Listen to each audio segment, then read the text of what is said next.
Bonsoir, avant de revenir sur les orages présents dans l'est du pays ce soir, ils sont en ce moment très actifs sur toutes ces régions en orange.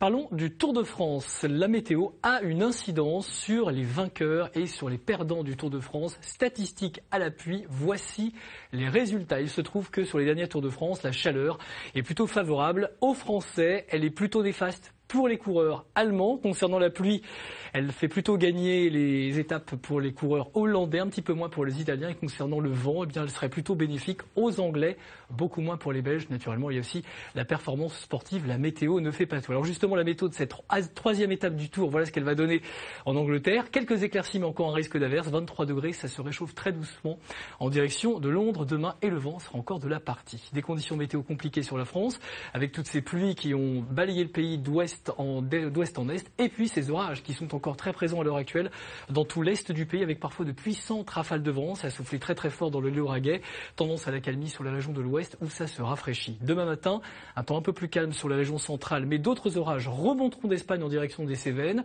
Un peu moins de pluie dans les régions de l'est, quelques apparitions du soleil. Elles seront menacées, ces apparitions du soleil, par des averses qui reviendront l'après-midi, essentiellement sur les régions du nord-ouest. Et puis les orages vont surtout se concentrer sur la vallée du Rhône. Les températures, attention, demain matin, ça baisse, il fera frais au nord de la Loire, encore très doux, voire chaud en Provence et en Côte d'Azur. Et puis l'après-midi, on va perdre une dizaine de degrés par rapport à aujourd'hui dans toutes ces régions de l'Est. Il fera encore chaud en Corse avec 28 degrés à Ajaccio. Alors ensuite, une semaine fraîche avec encore beaucoup de nuages et de pluie sur les régions du nord-est. Les éclaircies reviendront timidement par l'ouest du pays, mais le vent sera dans l'ensemble assez frais. On y revient en détail après le journal de 20h.